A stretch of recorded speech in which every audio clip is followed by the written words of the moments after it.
The first reading is from Genesis, chapter 1, beginning at the first verse.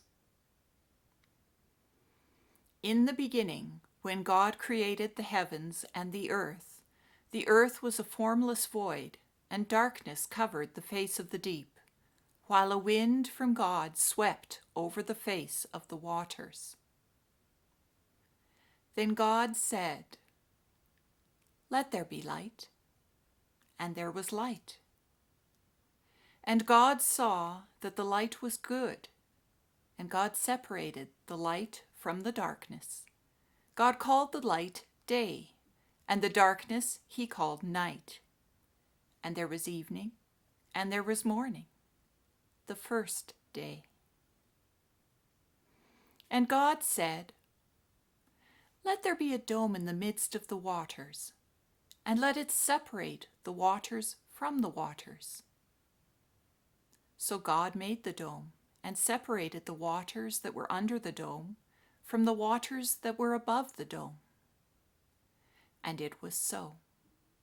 God called the dome sky, and there was evening, and there was morning, the second day. And God said, "Let the waters under the sky be gathered together into one place, and let the dry land appear." And it was so. God called the dry land earth, and the waters that were gathered together he called seas. And God saw that it was good. Then God said, "Let the earth put forth vegetation, plants yielding seed, and fruit trees of every kind on earth that bear fruit with the seed on it." And it was so. The earth brought forth vegetation, plants yielding seed of every kind, and trees of every kind bearing fruit with the seed in it. And God saw that it was good. And there was evening, and there was morning, the third day. And God said, "Let there be lights in the dome of the sky to separate the day from the night. And let them be for signs, and for seasons, and for days and years. And let them be lights in the dome of the sky to give light upon the earth." And it was so. God made the two great lights, the greater light to rule the day, and the lesser light to rule the night, and the stars.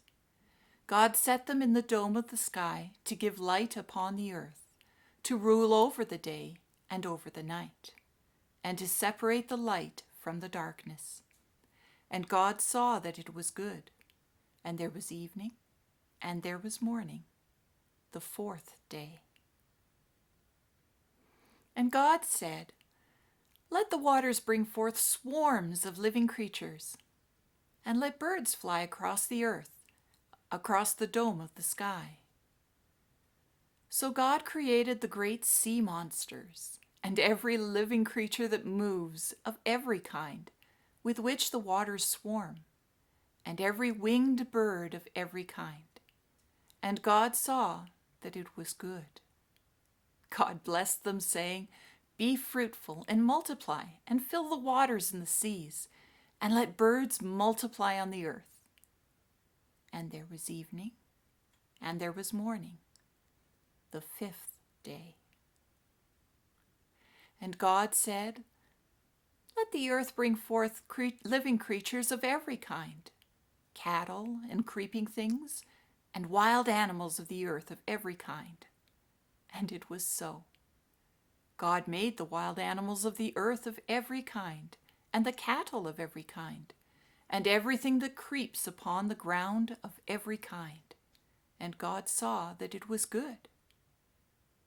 Then God said, "Let us make humankind in our image, according to our likeness, and let them have dominion over the fish of the sea, and over the birds of the air, and over the cattle, and over all the wild animals of the earth, and over every living creeping thing that creeps upon the earth." So God created humankind in his image. In the image of God he created them. Male and female he created them. God blessed them, and God said to them, "Be fruitful and multiply, and fill the earth and subdue it, and have dominion over the fish of the sea, and over the birds of the air, and over every living thing that moves upon the earth."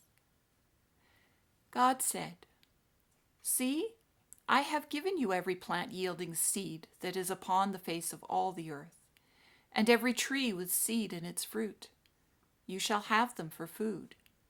And to every beast of the earth, and to every bird of the air, and to everything that creeps on the earth, everything that has the breath of life, I have given every green plant for food." And it was so. God saw everything that he had made, and indeed it was very good. And there was evening, and there was morning, the sixth day. Thus the heavens and the earth were finished, and all their multitude. And on the seventh day, God finished the work that he had done, and he rested on the seventh day from all the work that he had done.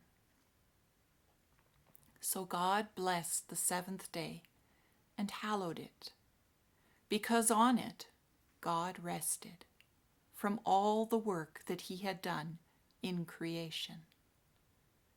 These are the generations of the heavens and the earth when they were created. The word of the Lord. Thanks be to God.